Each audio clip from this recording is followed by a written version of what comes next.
Good morning, everybody. Welcome to Motherhood Life. I'm Julie. This is Reading Through the Bible in a Year. We're reading through the Chronological Bible. Today we are reading from Genesis 31 to Genesis 33:20.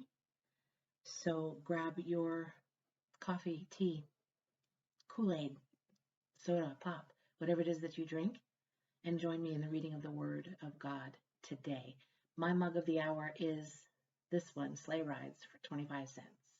I've got a little bit of coffee left in there this morning, so it was good.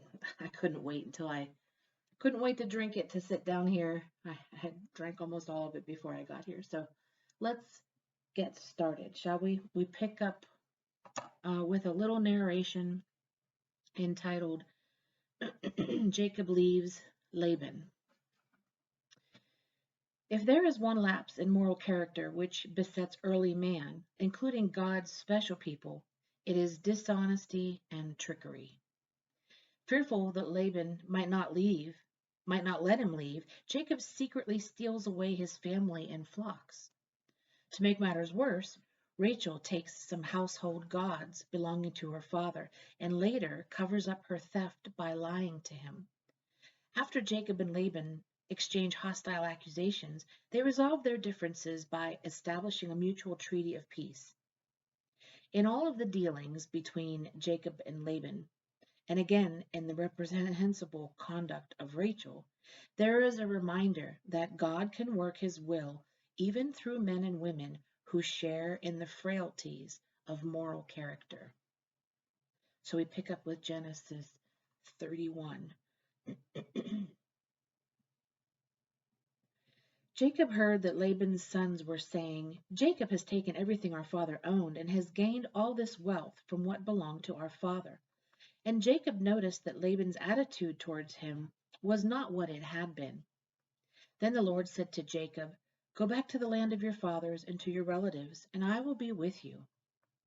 So Jacob sent word to Rachel and Leah to come out of the fields where his flocks were.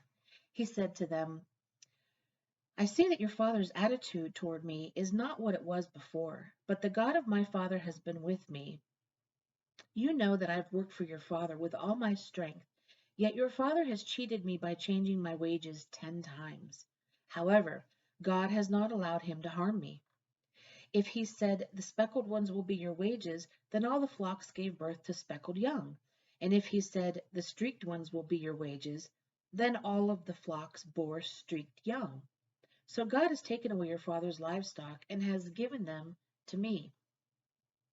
In breeding season, I once had a dream in which I looked up and saw that the male goats mating with the flock were streaked, speckled, or spotted. The angel of God said to me in a dream, 'Jacob.' I answered, 'Here I am.' And he said, 'Look up and see that all the male goats mating with the flock are streaked, speckled, or spotted. For I have seen all that Laban has been doing to you. I am the God of Bethel, where you anointed a pillar and where you made a vow to me. Now leave this land at once and go back to your native land.' Then Rachel and Leah replied, 'Do we still have any share in the inheritance of our father's estate? Does he not regard us as foreigners? Not only has he sold us, but he has used up what was paid for us. Surely all the wealth that God took away from our father belongs to us and our children. So do whatever God has told you.' Then Jacob put his children and his wives on camels, and he drove all his livestock ahead of him, along with all the goods he had accumulated in Padan Aram, to go to his father Isaac in the land of Canaan. When Laban had gone to shear his sheep, Rachel stole her father's household gods.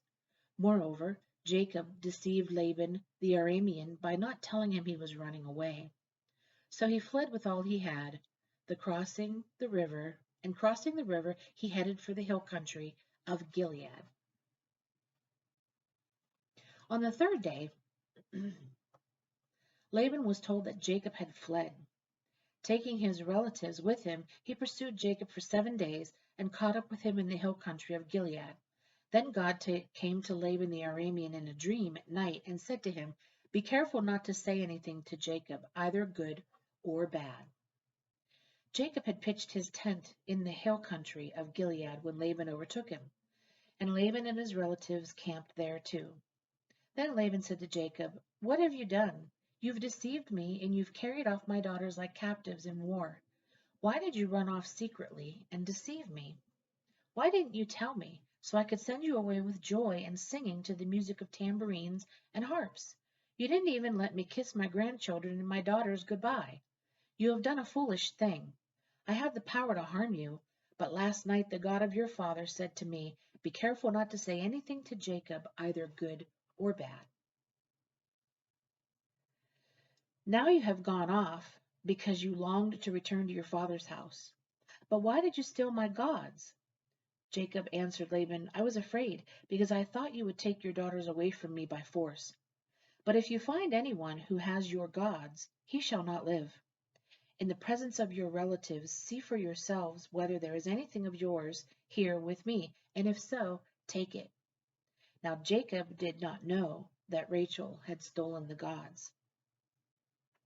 So Laban went into Jacob's tent, and into Leah's tent, and into the tent of the two maidservants, but he found nothing. After he came out of Leah's tent, he entered Rachel's tent.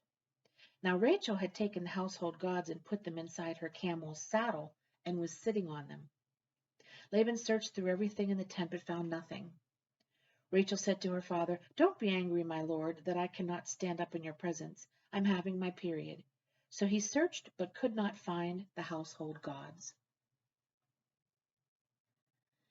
Jacob was angry and took Laban to task. "What is my crime?" he asked Laban. "What sin have I committed that you hunt me down? Now that you have searched through all my goods, what have you found that belongs to your household? Put it here in front of your relatives and mine, and let them judge between the two of us. I have been with you for 20 years now. Your sheep and goats have not miscarried, nor have I eaten rams from your flocks. I did not bring you animals torn by wild beasts. I bore the loss myself, and you demanded payment from me for whatever was stolen by day or night. This was my situation. The heat consumed me in the daytime, and the cold at night, and sheep fled from my eyes. It was like this for the 20 years I was in your household. I worked for you 14 years for your 2 daughters, and 6 years for your flocks, and you changed my wages 10 times. If the God of my father, the God of Abraham, and the fear of Isaac had not been with me, you would surely have sent me away empty-handed. But God has seen my hardship and the toil of my hands, and last night he rebuked you." Laban answered Jacob, "The women are my daughters, the children are my children, and the flocks are my flocks. All you see is mine.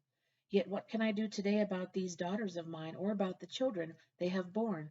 Come now, let's make a covenant, you and I, and let it serve as a witness between us." So Jacob took a stone and set it up as a pillar. He said to his relatives, "Gather some stones." So they took stones and piled them in a heap, and they ate there by the heap. Laban called it Jegar Sahadutha, and Jacob called it Galeed. Laban said, "This heap is a witness between you and me today." That is why it was called Galeed. It was also called Mizpah, because he said, "May the Lord keep watch between you and me when we are away from each other. If you mistreat my daughters, or if you take any wives besides my daughters, even though no one is with us, remember that God is a witness between you and me." Laban also said to Jacob, "Here is this heap, and here is this pillar I have set up between you and me. This heap is a witness, and this pillar is a witness, that I will not go past this heap to your side to harm you, and that you will not go past this heap and pillar to my side to harm me. May the God of Abraham and the God of Nahor, the God of their father, judge between us." So Jacob took an oath in the name of the fear of his father Isaac. He offered a sacrifice there in the hill country, and invited his relatives to a meal. After they had eaten, they spent the night there. Early the next morning, Laban kissed his grandchildren and his daughters and blessed them. Then he left and returned home. Now there's a little narration entitled Jacob Returns to Canaan.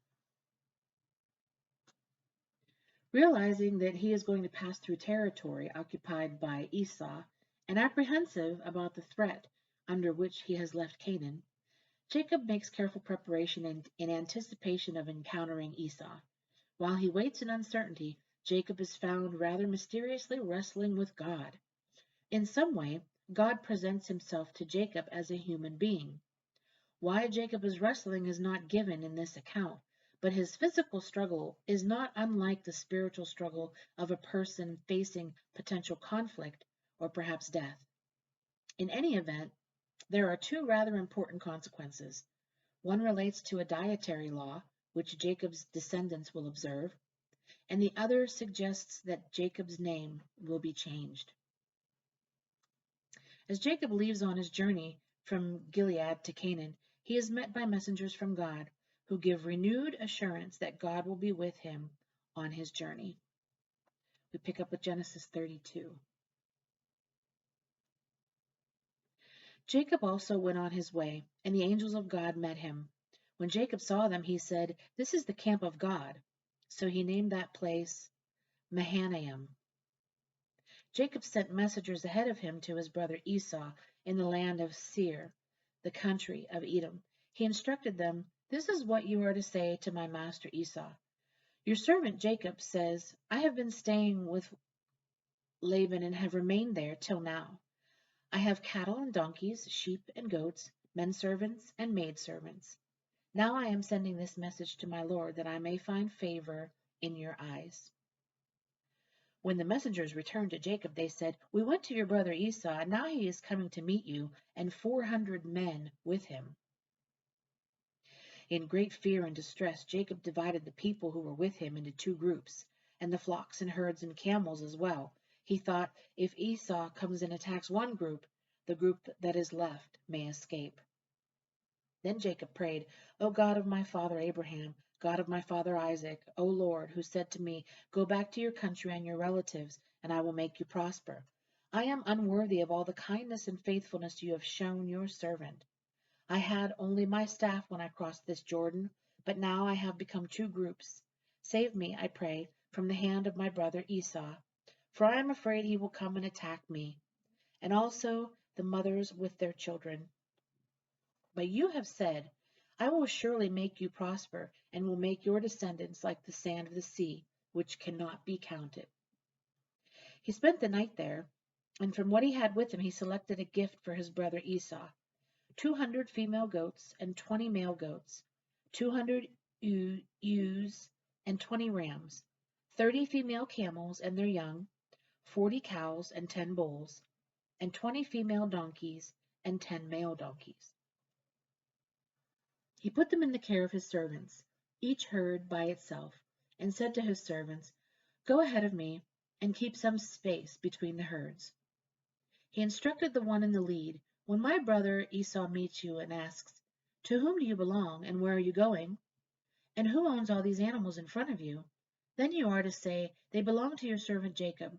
They are a gift sent to my lord Esau, and he is coming behind us.'"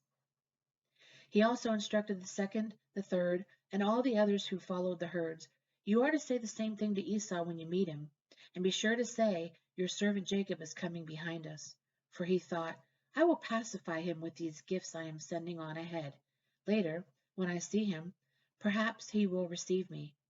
So Jacob's gifts went on ahead of him, but he himself spent the night in the camp. That night Jacob got up and took his 2 wives, his 2 maidservants, and his 11 sons, and crossed the ford of the Jabbok. After he had sent them across the stream, he sent over all his possessions. So Jacob was left alone, and a man wrestled with him till daybreak. When the man saw that he could not overpower him, he touched the socket of Jacob's hip, so that his hip was wrenched, and as he wrestled with the man. Then the man said, "Let me go, for it is daybreak." But Jacob replied, "I will not let you go unless you bless me." The man asked him, "What is your name?" "Jacob," he answered. Then the man said, "Your name will no longer be Jacob, but Israel, because you have struggled with God and with men and have overcome." Jacob said, "Please tell me your name." But he replied, "Why do you ask my name? Then he blessed him there. So Jacob called the place Peniel, saying, "It is because I saw God face to face, and yet my life was spared." The sun rose above him as he passed Peniel, and he was limping because of his hip. Therefore, to this day, the Israelites do not eat the tendon attached to the socket of the hip, because the socket of Jacob's hip was touched near the tendon. Jacob looked up, and there was Esau coming with his 400 men. So he divided the children among Leah, Rachel, and the 2 maidservants. He put the maidservants and their children in front, Leah and her children next, and Rachel and Joseph in the rear. He himself went on ahead and bowed down to the ground 7 times as he approached his brother. But Esau ran to meet Jacob and embraced him, and threw his arms around his neck and kissed him, and they wept. Then Esau looked up and saw the women and children. "Who are these with you?" he asked. Jacob answered, "They are the children God has graciously given your servant." Then the maidservants and their children approached and bowed down. Next, Leah and her children came and bowed down. Last of all came Joseph and Rachel, and they too bowed down. Esau asked, "What do you mean by all these droves I met?" "To find favor in your eyes, my lord," he said. But Esau said, "I already have plenty, my brother. Keep what you have for yourself." "No, please," said Jacob. "If I have found favor in your eyes, accept this gift from me. For to see your face is like seeing the face of God, now that you have received me favorably. Please accept the present that we brought to you, for God has been gracious to me, and I have all I need." And because Jacob insisted, Esau accepted it. Then Esau said, "Let us be on our way, I'll accompany you." But Jacob said, "My Lord knows that the children are tender, and that I must care for the ewes and cows that are nursing their young. If they are driven hard just one day, all the animals will die. So let my Lord go on ahead of his servant, while I move along slowly at the pace of the droves before me and that of the children, until I come to my Lord in Seir." Esau said, "Then let me leave some of my men with you." "But why do that?" Jacob asked. "Just let me find favor in the eyes of my Lord." So that day Esau started on his way back to Seir. Jacob, however, went to Succoth, where he built a place for himself and made shelters for his livestock. That is why the place is called Succoth. After Jacob came from Paddan Aram, he arrived safely at the city of Shechem in Canaan, and camped within sight of the city. For 100 pieces of silver he bought from the sons of Hamor, the father of Shechem, the plot of ground where he pitched his tent. There he set up an altar and called it El Elo Israel. And that finishes up the reading of the Word of God for today. Thank you for joining me here on Mahood Life. I pray you'll have a blessed day today.